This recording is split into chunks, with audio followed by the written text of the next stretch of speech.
Sole trader or limited? It was quite a bit more water than I expected, to be fair. It's not in my bucket. What are the main key points of making tax digital and how is this going to affect us? What's going on, people? How are we all doing? Question. This is the topic for discussion this week. Sole trader or limited? Which one are you, if any? What are the reasons why? What are the benefits for and against? Obviously, I know the, protecting your assets and that kind of thing. But financially, it doesn't seem as though there's much benefit to being limited anymore. I'm sole trader, but have my limited company.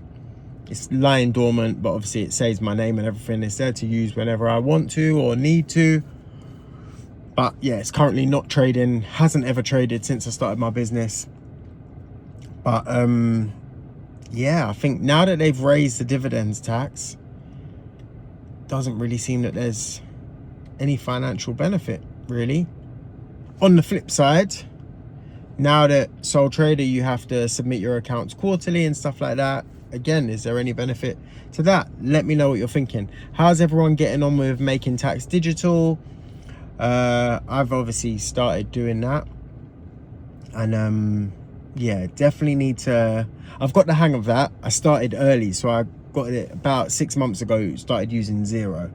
Because prior to that, I just ran my accounts all on my own personal spreadsheet, and yeah, it worked pretty well. But so there's a guy walking with what looks like, he's got a mouse in a trap. Sorry, distracted there. There's a guy walking with a mouse in a clear trap, and I guess he's taking it to there's a park not too far away from here. I guess he's taking it there to hope it doesn't come back. But isn't it like 2 miles or something that you've got to take them? Otherwise they will find their way back to your house or their nest or whatever that is. I might go and follow him because I don't want it going anywhere near here. Anyway, back to the tax digital. So I got sidetracked there. So yeah, I've got the hang of Xero, and I think I have anyway. But need to run through a few more things just to make sure that I am all above board with everything. Obviously, I can ask my accountant. But yeah, what are the benefits for and against?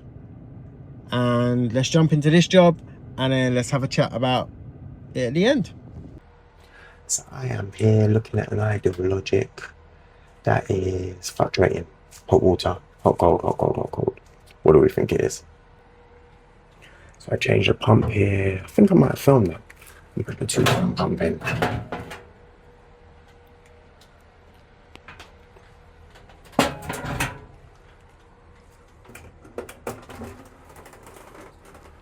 There's a plate there. It's likely to be that, isn't it?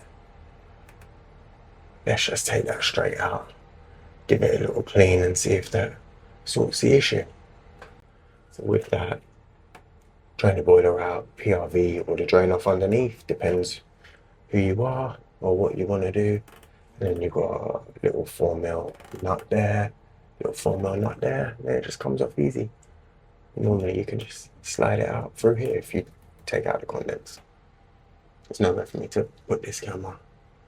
There's a 2-ton pump still going strong.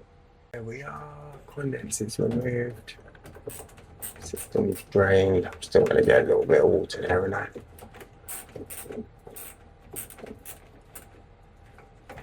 Again, might need 2 hands on this. Let's see what we can do.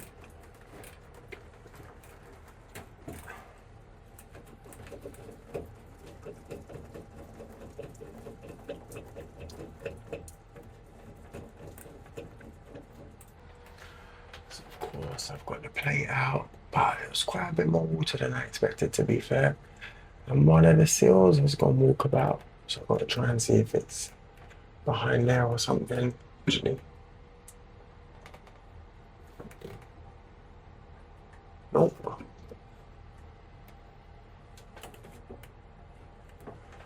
Let's drop down here because it's not in my bucket. Ugh.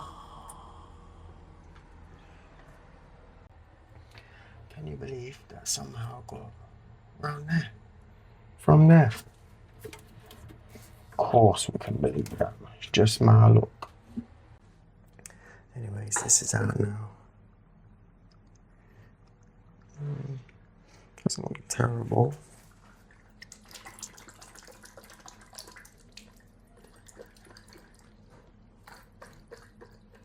Let's give it a run through and see.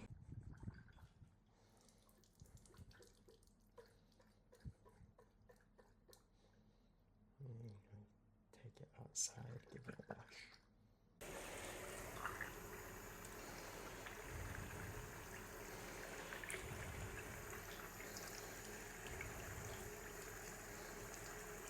Not really anything coming out.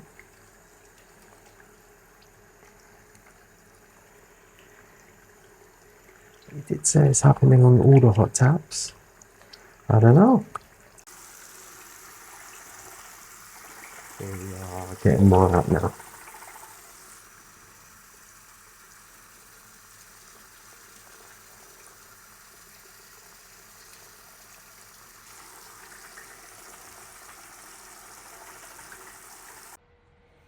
So I've got that as clear as it looks like we're gonna get it. So I'll pop that back in now. Let's just double check all my seals are in there. Yep. I'll fire it up. Don't do what I done the first time round and put it upside down. So I went with the numbers and what I thought looked like the way it came out, but it wasn't, and you could actually see that this brass bit was like right overhanging, and I could see the marks from where the washers were on the old plate. But yeah, lesson learned after I turned the water on and it all poured out again. So quickly drained it down and switched it over. Sometimes it happens. It's just one of them days today, to be honest. It's yeah, been one of them days. We've all had them. I'm sure we have. So hopefully you can relate. So boiler's running now. It's all filled up. Let's run it and see what happens. Right, that was a pain in the backside. I lost the washer. Obviously, eventually found it, but that was aggravation. Put the plating upside down because I followed the writing that it should be like writing up, which kind of makes sense, but it didn't sit properly. But I didn't notice until I turned the water on and it went everywhere. Yeah, anyways, I explained to him about getting a magnetic filter, but yeah, he wasn't interested at all. So maybe I'll see him again soon. He is a customer that's used me before, but probably just thought I was on a sales pitch. So yeah, didn't even want to quote. Anyways, making tax digital. So few things. The main things with that are one, having to use HMRC approved software.